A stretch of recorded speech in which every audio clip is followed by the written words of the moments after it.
Assalamualaikum warahmatullahi wabarakatuh. Kali ini saya akan mencoba memaksa memasang macOS versi terbaru di Mac jadul zaman Megalithikum yang sudah tidak mendukung Mac versi terbaru.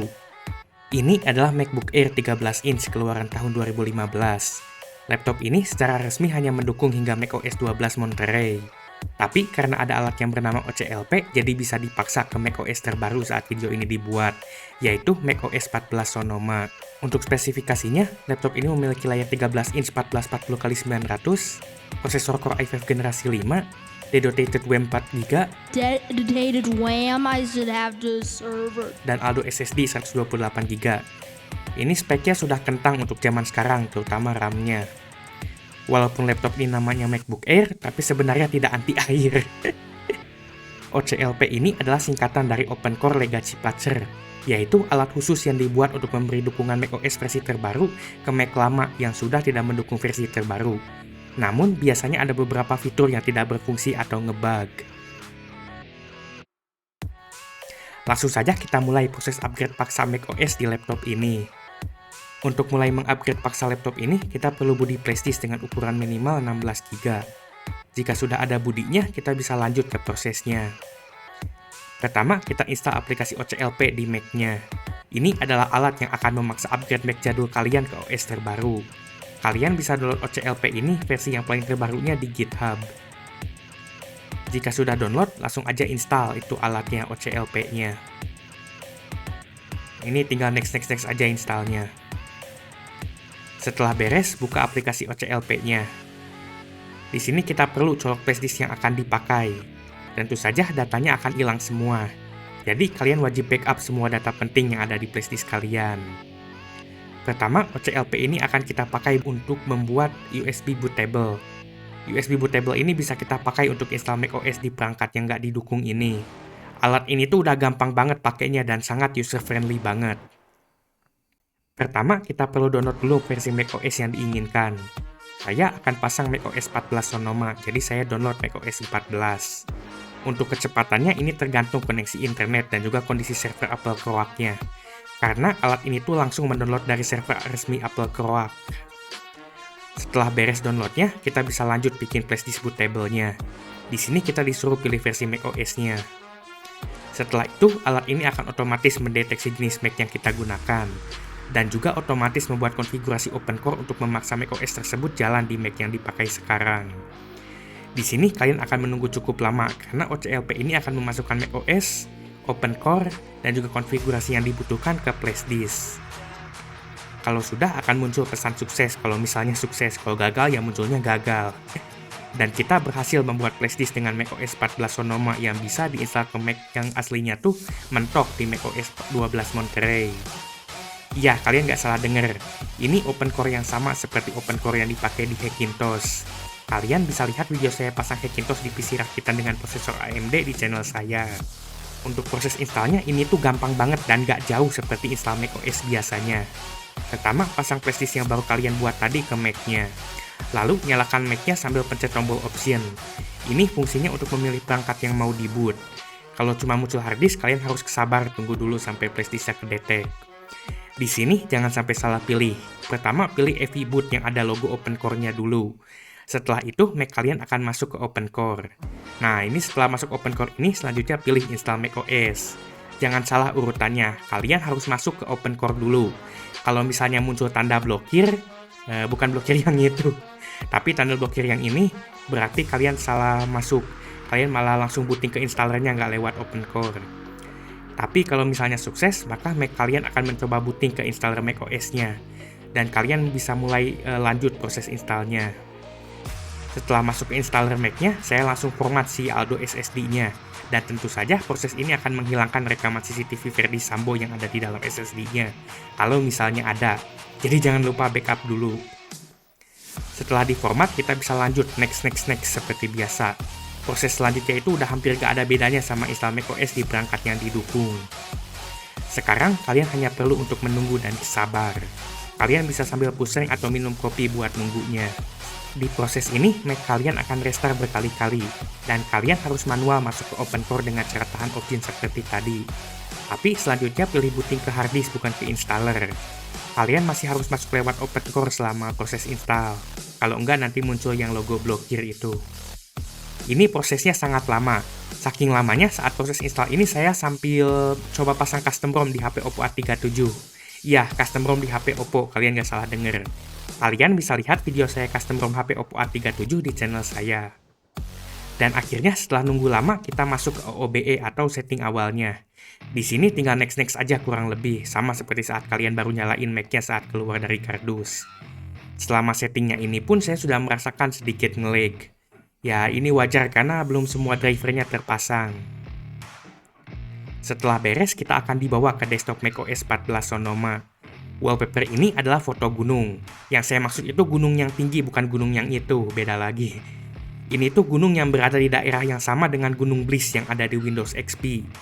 Kalian bisa lihat video Windows XP di channel saya, reviewnya, maksudnya video review.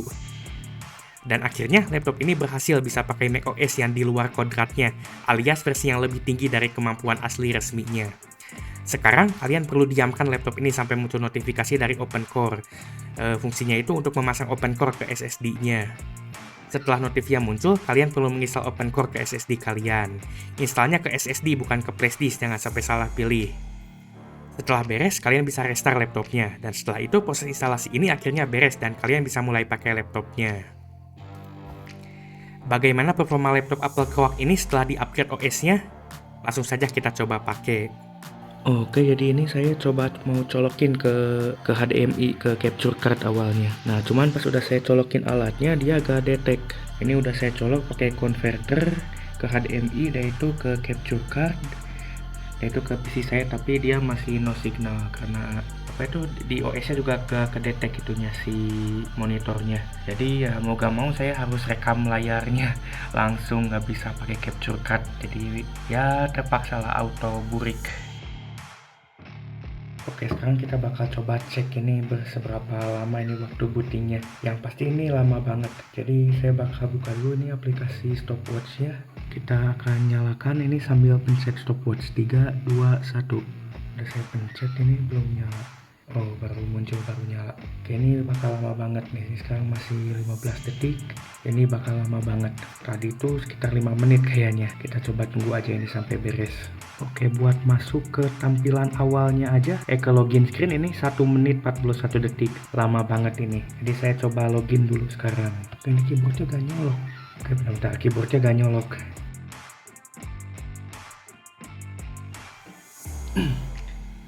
Oke, sekarang udah work. Jadi saya harus lepas cabut, saya tukar posisi si USB-nya baru deteksi keyboardnya. Oke, kita bakal coba. Saya masukin dulu nih passwordnya. Oke, kita mulai sekarang. 3, 2, 1. Dan itu bakal lama banget karena RAM-nya sempit, cuma 4 GB ini. Udah RAM 4 GB dipaksa pakai OS terbaru saat video ini dibuat, yang apa itu aslinya gak support. Oke, belum ada tuh yang atasnya yang ada logo Apple Clock-nya. Oke, berarti sekitar 2 menit. Kalian perlu nunggu 2 menit ini buat nyalain laptop ini. Padahal ini udah pakai SSD dan gak sembarang SSD ini. Ini udah pakai SSD sekelas NVMe PCI Express ini. Lebih kenceng daripada SSD SATA, tapi tetap aja ini bootingnya lama.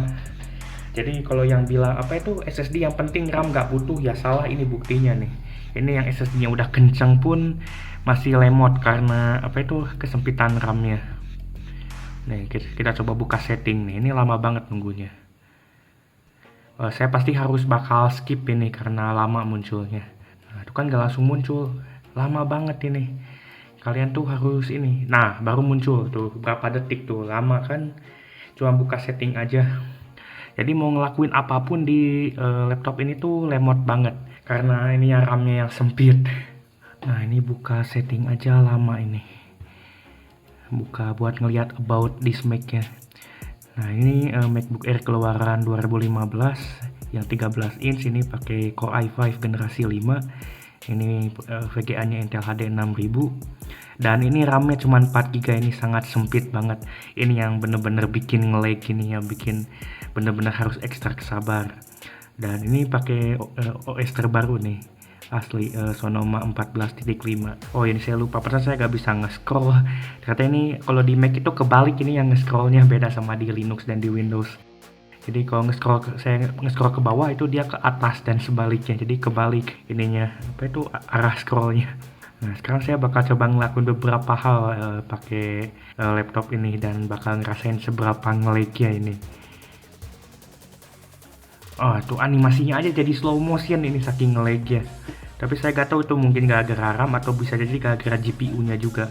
Karena GPU-nya nggak 100% kompatibel. Ya, pertama kita browsing dulu, kita buka ini Safari, browser bawaan macOS. Nah, lihat kali ini lama banget nih. Lompat-lompat dulu sebelum muncul. Dan setelah beres lompat-lompatnya pun dia gak langsung muncul. Oke, ini udah kebuka ini ya Safari-nya. Nah, sekarang kita bakal coba ini aja, coba browsing ya. Kita coba buka Google. Kita bakal cek ini performa browsing pakai laptop ini kayak gimana. Kan kita bisa coba cari di Google gambar, kita coba searching aja ya. Kita cari kayaknya kekecilan deh, bisa di zoom in nggak? Oh, plus kayaknya beda lagi di Mac, di shortcutnya mana nih? Oh, ini zoom in. Kita coba cari Apple Croak. Nah, ini Apple Croak ini. Ada gambar Apple Croak. Untuk browsing, oke, saya terlalu cepat ngomong. Saya mau bilang lancar. Ternyata langsung agak-agak nge-lag gini. Oh, bukan nge-lag, ternyata saya lupa kalau di Mac tuh scrollnya kebalik. Saya kebiasaan pakai Linux deh. Apa ya, yang scroll ke bawah tuh ke bawah, ke atas. Oke, saya kira nge-lag. Ternyata ini cukup lancar ini. Kita bakal coba cari gambar ini. Oh ya, saya kontrol A gak bisa karena ini apa, tombolnya beda. Kemana ini si Safari nya? Oke, sekarang saya coba setel YouTube. 16 HP ini adalah standar Galaxy J2 dan J Prime. HP ini penyakitan dan juga kita coba 720p nih. Juga nge-lag brutal. Karena itu orang menyebut HP ini HP Coba full screen. Sampai di Facebook ada yang ngebikin fanpage-nya saking bencinya. Kita coba klik kanan. Banyak sekali orang yang Oke, kok gak bisa klik kanan? Saya coba kontrol klik. Kenapa kau buat HP tolol kayak begini? Walaupun tolol HP ini malah laku masih hilang. karena mereknya itu Smash Noob. Oh, ini ada nih. Smash Noob cuma jualan. Oke, ini langsung nge-lag banget ini. Dan perlu merek nomor 1 di zamannya Oppo, Vivo, Xiaomi belum sempat sekarang karena itu. Oke, langsung nggak bisa diklik, ini ngebug. Si playernya nggak bisa diklik, jadi saya nggak bisa nge-full screen lagi. Oke, baru muncul sekarang si klik kanannya.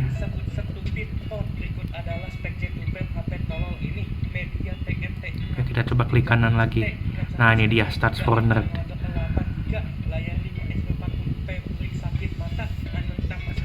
Oke, ini agak-agak drop frame, tapi buat nyetel video 720p 60 fps masih kuat ini. Cuman kalian harus kesabar dikit aja. Jadi buat nonton YouTube aja kayaknya masih cukup, kecuali kalau kalian nonton live streaming yang banyak yang nontonnya, kayak live streaming bola atau live streaming e-sport atau live streaming gamer yang banyak yang nontonnya. Auto gak kuat karena itu boros RAM. Tapi kalau buat nonton YouTube biasa, buat nonton video aja atau buat nonton live streaming YouTuber kecil, ya ini masih bisa ini. Dan yang saya suka dari laptop ini speakernya lumayan bagus loh. Speakernya lumayan enak, bassnya kerasa. Kualitas speakernya ini cukup bagus dibandingkan rata-rata laptop ini. Emang Apple Croak tuh terkenal speakernya bagus. Jadi gak terlalu kaget juga sih.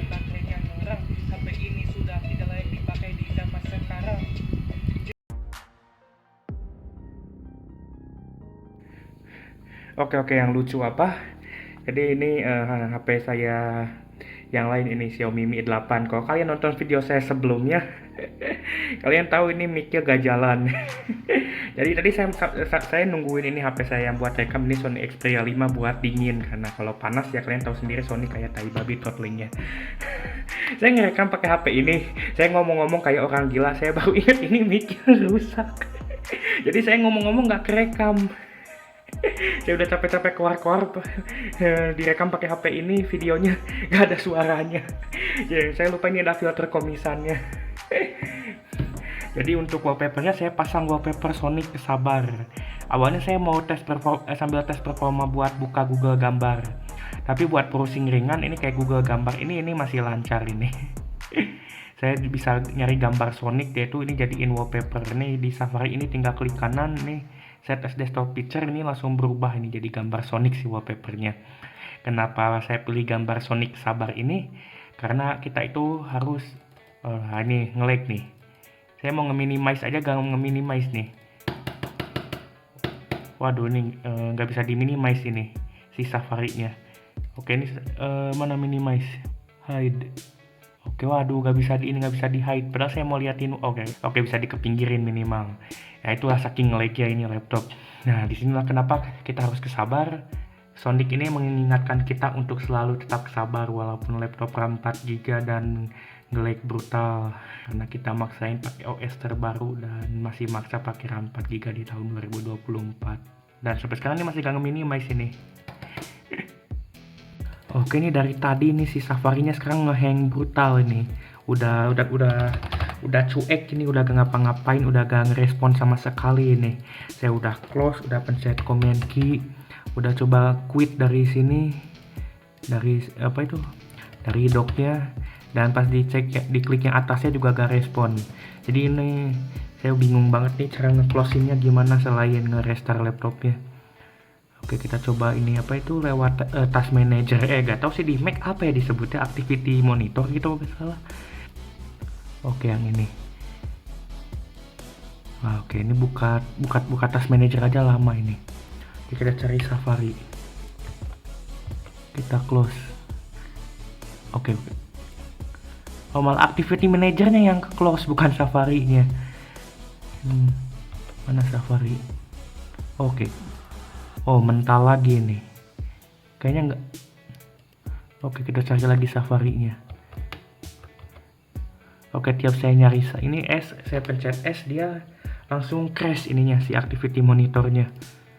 Saya gak tahu kenapa ini. Kayaknya ini si Safari ini nggak mau di kill ini. Saya udah command key ini nggak ngaruh ini. Ini benar-benar si Safari ini nggak mau keluar ini. Udah saya quit gak bisa. Ini apa itu respon juga enggak, jadi bingung nih saya mau diapain ini. Oke, saya juga bingung nih cara nge-kill di Mac itu gimana ini. Oke, kita coba scroll ke bawah, kita cari. Kayaknya nggak ada Safari. Oh, ini ada nih di atas ini ternyata. Oke, klik kanan. Gimana cara nge-killnya? Ini stop. Oke, force quit. Nah, oke, bisa. Oh gitu, berarti cara pakai ini, cara pakai task manajernya Mac. Oke. Malah crash nih si activity monitornya. Oke, ignore aja. Ini malah crash ininya si activity monitornya. Gak jelas emang. Ini kayaknya emang kurang stabil nih macOS di sini. Oke, semenjak kejadian tadi yang Safari-nya gak mau di close, sekarang jadi gak fungsi sama sekali ini Safari-nya. Setiap saya buka website nih cuman mental-mental kayak gini, page reloaded, dan gak pernah beres ini loadingnya. Jadi ini kayaknya ada masalah nih sama Safari-nya. Saya harus terpaksa ini coba matiin dan itu nyalain. Untungnya sih ini prosesnya gampang karena ini baterainya rusak. Jadi tinggal saya cabut aja ininya si colokannya. Oke, sekarang kita nyalain lagi. Oke, ini udah nyala lagi, tapi dia malah ngebuka lagi yang sama ini. Ini kayaknya tadi belum bener-bener mati. Oke, ini padahal baterainya udah gak fungsi ini. Kok masih kayak nge-sleep ya, aneh ini saya. Oke, kita coba lagi. Pastiin sekarang bener nih. Oke, di video ini ada dua perangkat yang bisa menguji kesabaran. Ini yang pertama dan ini yang kedua. Saya gak tahu dayanya. Malah nyala lagi dan langsung ngebuka si Safari-nya. Jadi saya coba ini di tengah-tengah rekam abis ini SD card saya kepenuhan. Kita ini shutdown manual lewat logo Apple Croak aja. Oke, kita coba shutdown beneran. Oke, jadi ini tuh harus restart baru bisa lagi sekarang. Bisa lagi pakai pakai browser. Dan sekarang kita udah bisa pakai Google. Oke, bentar. Oke, keyboardnya gak detect lagi sekarang. Kayak tadi lagi. baru aja saya mau searching. Ntar saya coba lepas cabut ininya si keyboardnya, dan tetap gak jalan, sama aja. Masa saya harus ini lagi, harus tukar port lagi ini. Sekarang gak jalan ini si keyboardnya, gak jalan. Oke, keyboardnya gak jalan lagi. Oke, saya harus tukar port lagi. Oh, ini masalah dikit kayaknya, yuk nggak tahu dari. Oke, ini kesenggol sama kabelnya. Oke, masih belum jalan, walaupun udah ganti port juga ini. Bingung saya. Oke, kita coba colok dulu mouse-nya. Oke, ini mouse-nya jalan, tapi keyboardnya gak jalan. Kalau udah ganti port tapi gak jalan. Oke, saya coba ganti keyboard. Oke, ternyata ini bukan keyboardnya. Saya udah ganti keyboard, sama aja. Nih, ini pakai keyboard yang bawaannya juga, tetap aja gak detect. Ternyata ini bukan dari keyboardnya. Pas saya coba spotlight dia bisa. Jadi ini kemungkinan si Safari-nya ngehang, gak mau nerima ini, gak mau nerima input. Oke. Nih si Safari-nya ngehang ini. Ya, si Safari-nya ini gak mau nerima input keyboard, aneh banget ini. Tapi kalau klik-klik bisa, cuman gak bisa nerima input keyboard. Kayaknya browser banyak masalah. Mungkin saya kayaknya harus coba download Chrome, karena Safari banyak masalah. Oke, jadi sekarang ini Safari udah Oke, akhirnya bisa juga. Tadi itu udah bener-bener gak bisa banget, bahkan setelah saya close dan jalanin lagi ini Safari-nya, bener-bener gak bisa nerima input keyboard. Tapi sekarang baru bisa lagi. Oke, ini kayaknya berarti ini keyboardnya gak nyolok atau gimana, soalnya pakai keyboard ini, keyboard eksternal gak bisa. Oke, saya auto coba download Chrome. Oke, ini pasti si Anton bakal marah karena ini browser non-flash di OS yang non-flash juga. Oke, kita download dan download. Oke, sekarang udah ini, saya mau coba tuker lagi nih si USB-nya. Mungkin bakal jalan lagi kalau saya tuker USB-nya. Dan kalau di Mac itu kalian download aplikasi itu biasanya formatnya DMG. Dan cara installnya itu bener-bener beda banget sama Windows atau Linux. Gak perlu apt-get install atau next. Oke, ini udah beres downloadnya. Nih, pokoknya cara install di Mac itu beda banget buat kalian yang belum tahu. Oke, ini klik 2 kali. Jadi ini nge-mount dulu ininya, image-nya. Kalian harus sabar. Ini karena RAM-nya cuma 4 GB, dedicated WAM-nya. Oke, mana ini disk image-nya udah Oke, gak bisa dibuka katanya. Nah, ini kalian cara install aplikasinya itu, kalian drag aplikasinya ke folder aplikasi. Jadi gitu cara nginstallnya. Oke, benar-benar ini agak-agak kurang jauh ininya. Lepas, drag. Nah, dan ini langsung ngopi ininya ngopi aplikasinya ke folder aplikasi. Ngopi Chrome-nya. Ini buka Chrome aja lama, harus verifying dulu ini. Dari tadi gak beres-beres, ini lama banget nih. Tapi kita tetap harus sabar, sesuai kata Sonic. Oke, jadi saya coba pasang Google Chrome, dan setelah pasang Google Chrome ini, yang saya rasain browsing ringan di Google Chrome ini tuh jauh lebih ringan daripada pakai Safari. Pakai Safari tuh agak-agak berat, tapi kayaknya ini Google Chrome tuh lebih baik ke ke laptop yang RAM-nya 4 GB. Jadi kita bisa coba cari gambar. Bisa kita cari gambar J2Frame. Nah, ini tuh lancar-lancar aja buat browsing ringan nih. Untuk website-website yang ringan kayak Google ini masih aman. Nah, kita juga bisa coba pakai AI nih, pakai AI Gemini. Oke, kita bakal coba tanya, apakah J2Frame HP tolol bisa dipasang custom ROM? Oke, kita coba tanya nih ke Gemini. Benar. J2Frame yang dikenal sebagai HP tolol, katanya itu bisa di custom ROM. Emang bener bisa sih. Dan ini nampilin beberapa videonya. Tapi video saya masuk gak? Oke. Apakah ada ROM gaming yang cocok untuk J2Frame? Oke, tiba-tiba ini langsung bahasa Inggris ini. Padahal saya nanyanya pakai Indonesia. Apakah ROM gaming Darkwood untuk J2Frame bagus untuk gaming? Jadi ini saya pengen bikin AI-nya mungkin kenal video saya atau enggak nih. Oke, ini lagi nyari dari YouTube ini. Oke, bentar. Ini video saya ini. ini nyari video saya. Bener ini. Oke nih. Nah, ya benar saya baru sadar juga ini disebut nih ininya. Oke. Jadi apa itu video saya dimasukin ke AI dan itu dirangkum. Katanya kelebihannya performa lebih lancar. Ya benar, penyimpanan lebih luas juga benar walaupun sama-sama 8 GB. Dan overclock ini benar karena si gigahertznya itu naik di MediaTek MT6733T-nya. Kekurangannya touchscreen nggak responsif. Ini sih bukan dari ROM-nya tapi emang HP-nya yang tolol touchscreen-nya. Baterainya boros. Ini sebenarnya tergantung baterai juga gitu karena emang J2 Prime kecil baterainya. Tidak support game modern.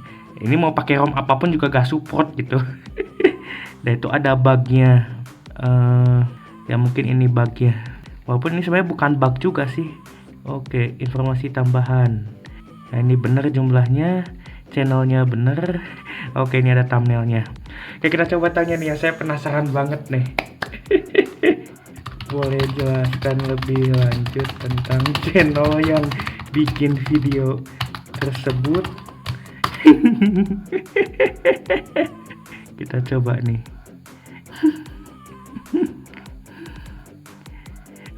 Bener nih dirangkum nih.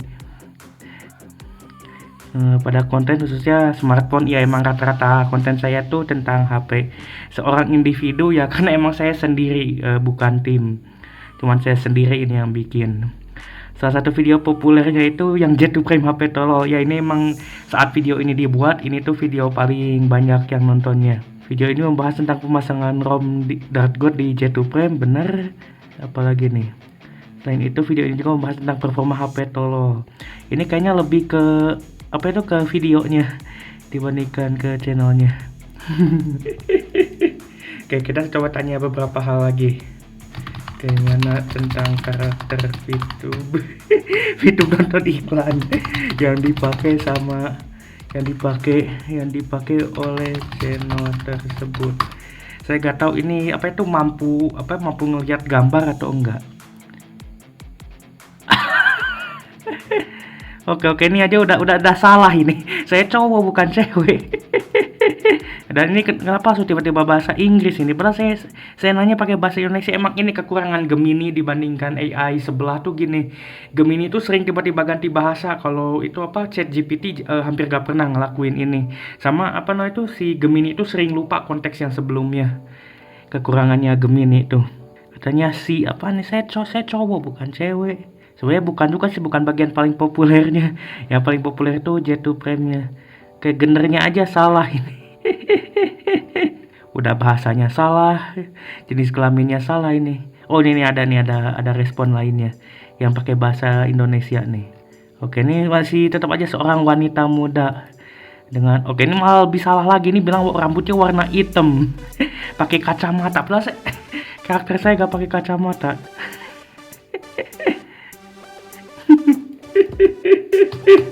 Sesat infonya, dia itu cowok dan rambutnya bukan hitam. Nah ini kalau kalian bilang AI bisa ngegantiin manusia, ya enggak, ngebedain warna aja gak bisa. Tapi jawabnya pakai bahasa ini lagi, pakai bahasa Inggris lagi. Padahal saya nanyanya Indonesia loh. Oke, Mel. Gak ada kacamatanya, gak direvisi. Jadi ya ini masih belum akurat ini Gemini ini. Oke, saya bakal coba game kotak-kotak sekarang. Jadi saya download dulu ininya, launchernya. Ini file DMG juga. Jadi sama kayak tadi cara installnya. Tinggal drag ke folder aplikasi. Udah itu kita tunggu ini beres downloadnya. Download kopinya. Udah beres belum ini? Oke, belum ada game kotak-kotak di sini. Apa belum ke copy ini? Oh, udah ke copy ternyata. Jadi langsung kita coba buka di folder aplikasinya, udah muncul atau belum. Oke, ini lama ini buka file manager aja nih. Waduh, ini harus ekstrak sampai ini udah kayak J2 Prime ini, kalau mau ngelakuin apa-apa harus dipencet berkali-kali ini. Ini kesamaan laptop ini dengan J2 Prime tuh. Oke, masih gak muncul ini. Oke, ini findernya gak muncul. Kayak buka aplikasi susah banget ini. Oke, akhirnya kebuka juga ini. Ternyata gara-gara saya udah buka ini sebelumnya, Jadi saya harus klik kanan dan itu open new window baru bisa. Nah sekarang kita ke application, kita cari game kotak-kotaknya. Nah itu dia, kita jalanin game kotak-kotaknya. Allow. Nah sekarang update dulu ini launchernya. Oke, ini akhirnya launchernya muncul dan saya coba download ini game kotak-kotaknya. Kita tunggu sampai ini launching. Oke, ini game kotak-kotaknya ini bisa jalan. Nah, ini saya close dulu Chrome karena ini RAM-nya sempit. Tapi ini yang saya rasain semakin saya pakai ini nge-lag-nya semakin berkurang, gak tahu kenapa. Semakin gak terlalu kerasa ini si RAM 43 nya ini. Oke, pertama kita coba yang single player dulu. Oke, kita bikin mode yang baru. Kita bikin namanya Sabar. Kita jadiin mode kreatif, allow comments on. Oke, kita create new world. Dan ini pasti bakal lama proses, jadi saya pause dulu. Oke, ini udah loading. Dan yang saya rasain ini lancar loh. Ini lumayan lancar, tapi saya juga sebenarnya jujur gak terlalu kaget karena kemarin saya tes game kotak-kotak di laptop yang lebih kentang dari ini, itu cuman pakai Core i3 Gen 2, itu masih lancar juga. Jadi saya gak kaget ini kalau i5 Gen 5 lancar. Dan ini dapat sekitar hampir 60 fps, malah ini sekitar 45 sampai 50-an.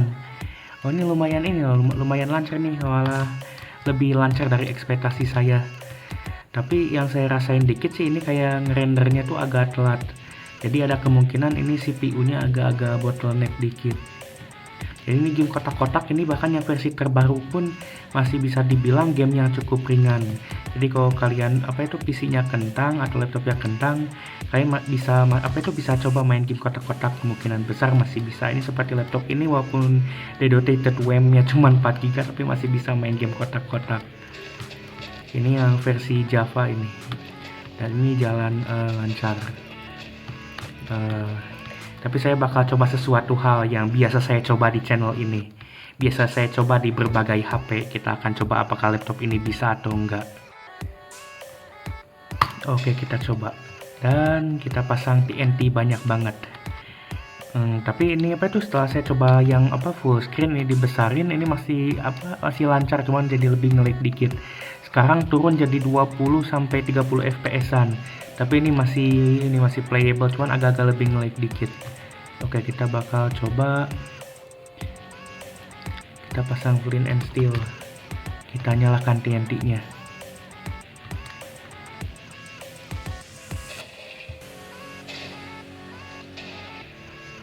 Dan tentu saja langsung nge-lag pasti nyalain TNT. Semua laptop dan HP dan komputer dan mesin cuci, emang mesin cuci ada yang bisa main Minecraft. Kipas angin, enggak ada kipas angin yang bisa main Minecraft. Semua perangkat komputer yang pernah saya tes Minecraft, yang pernah saya tes TNT, gak ada satupun yang lancar. Bentar, ini gak ngelag-ngelag banget loh ternyata.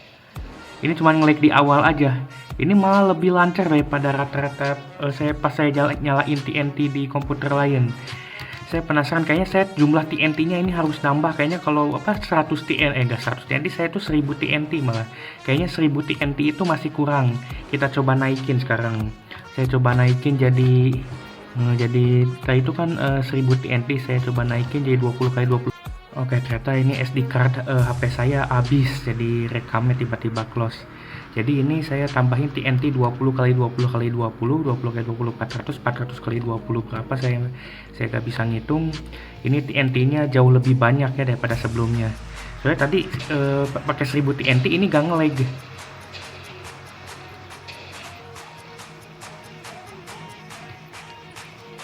Loh.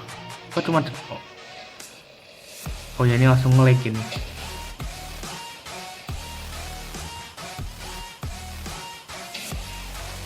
Itu kayaknya cuma nge-lag servernya aja. Si kliennya gak nge-lag sama sekali. Malah hampir lancar. Cuman kadang nge-lag dikit pas Changyang nge-update. Kayaknya ini bottleneck-nya ada di CPU sama RAM-nya. Saya jadi penasaran, saya pengen coba ini kalau masuk server kayak gimana ini. Oke.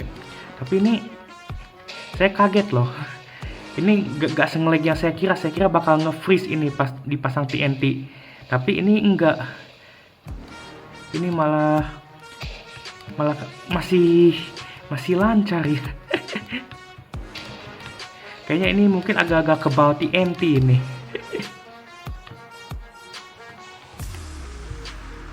Oke, kita coba ini di server sekarang. Oke, kita coba connect sekarang ke servernya.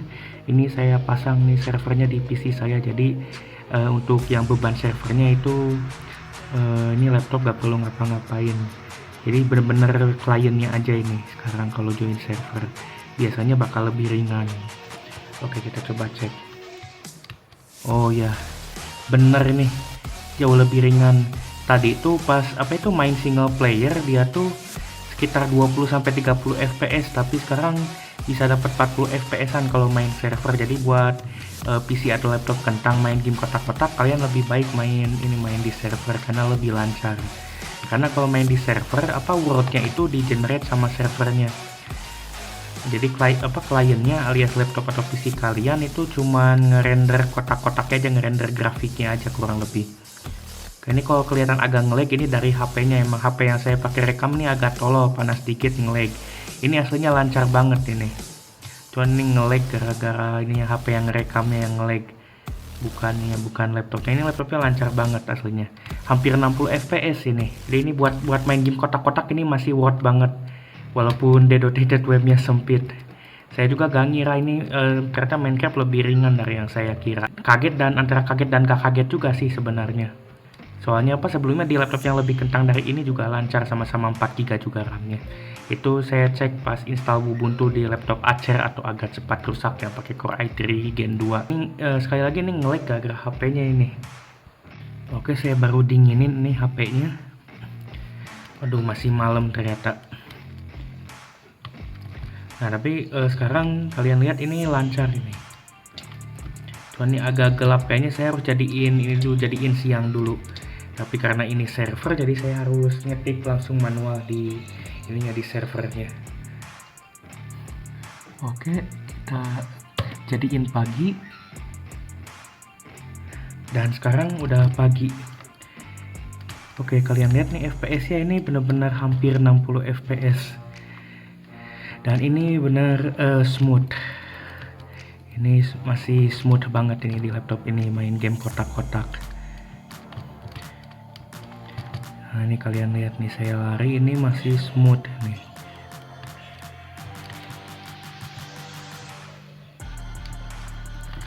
Nah, ini ada binatang haram. Nah, ini kita pukul-pukul ini masih lancar ini. 60 fps real. Oke, tadi agak-agak sempat nge-lag ini suaranya, atau emang kayak gitu.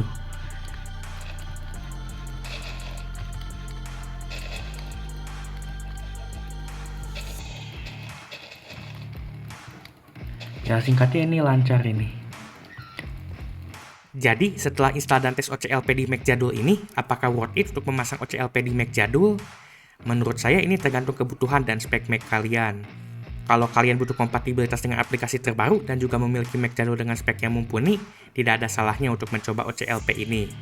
Namun, kalau speknya pas-pasan seperti unit yang saya pakai buat tes ini yang RAM-nya cuma 4GB, sebaiknya sih jangan, karena walaupun kompatibilitas aplikasinya membaik, tapi performanya sangat nge-lag brutal sekali. Itu saja sekian dari saya, semoga video ini bermanfaat.